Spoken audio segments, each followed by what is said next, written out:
The Fall of Napoleon. On June 18, 1815, a battle took place that would forever change the fate of Europe. The Battle of Waterloo was a defining clash between the forces of Napoleon Bonaparte and the Allied armies, marking the end of Napoleon's reign and the beginning of a new era in European history. But how did this epic confrontation unfold? Let's take a deeper look into the decisive moments of the Battle of Waterloo.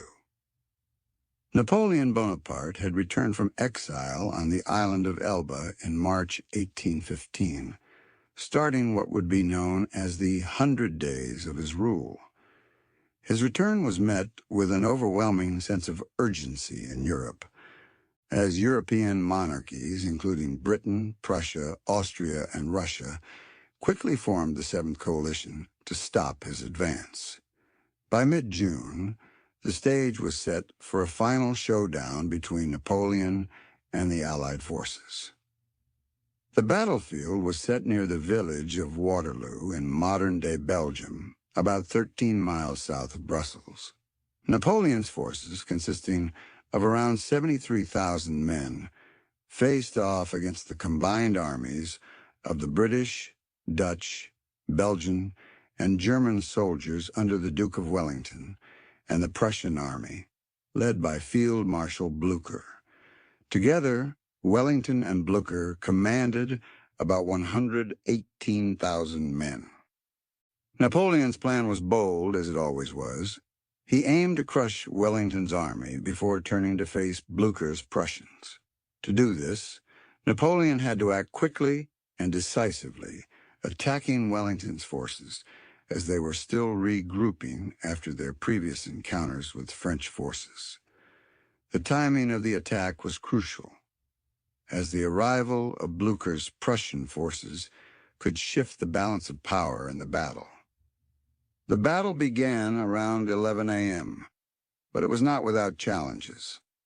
The night before, heavy rain had turned the ground into a quagmire, which significantly slowed the movement of Napoleon's troops and artillery. The rain made it difficult for the French to utilize their cavalry, a key element of Napoleon's military power. Nevertheless, Napoleon decided to attack in the morning. The French artillery began bombarding Wellington's lines, with thousands of cannonballs tearing through the battlefield.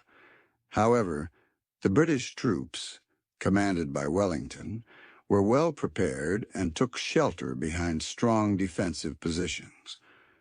The battle raged for hours, with French cavalry making repeated charges but failing to break the British lines. One of the most intense moments came during the charge by the French cavalry, known as the Charge of the Heavy Cavalry, where they charged into the British squares, which were formations specifically designed to defend against cavalry attacks.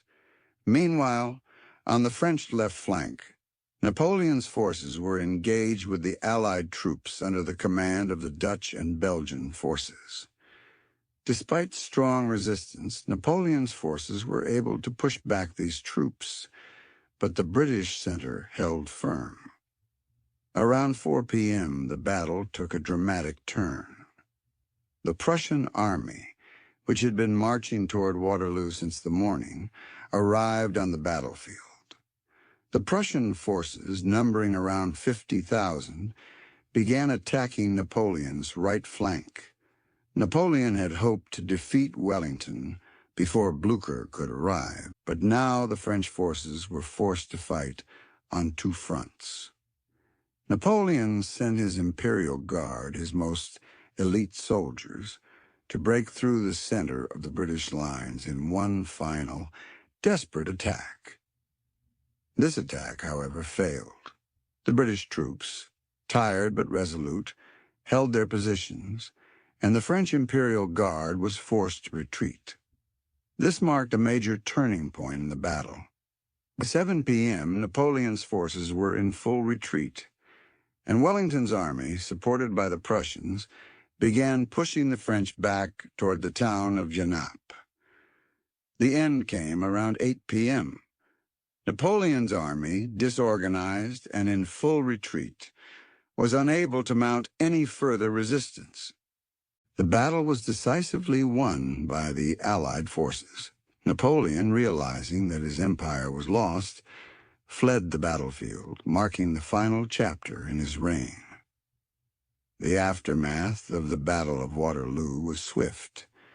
Napoleon was captured and exiled to the island of St. Helena in the South Atlantic Ocean, where he would spend the rest of his life in exile. His dreams of a European empire were shattered forever. The Battle of Waterloo reshaped the future of Europe. The defeat of Napoleon ended over 2 decades of war in Europe, as the Congress of Vienna, which had been taking place during the battle, finalized the redrawing of Europe's political map. The European powers aimed to restore the old monarchies that had been overthrown by Napoleon and create a balance of power to prevent future wars. For Napoleon, the Battle of Waterloo was a final lesson in ambition. His strategic genius was unable to overcome the forces aligned against him, and his downfall was as dramatic as his rise to power.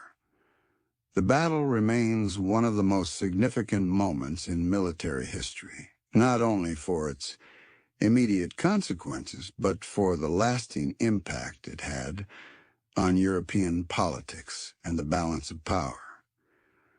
The Battle of Waterloo was a battle of fate, ambition, and ultimate defeat, marking the end of an era.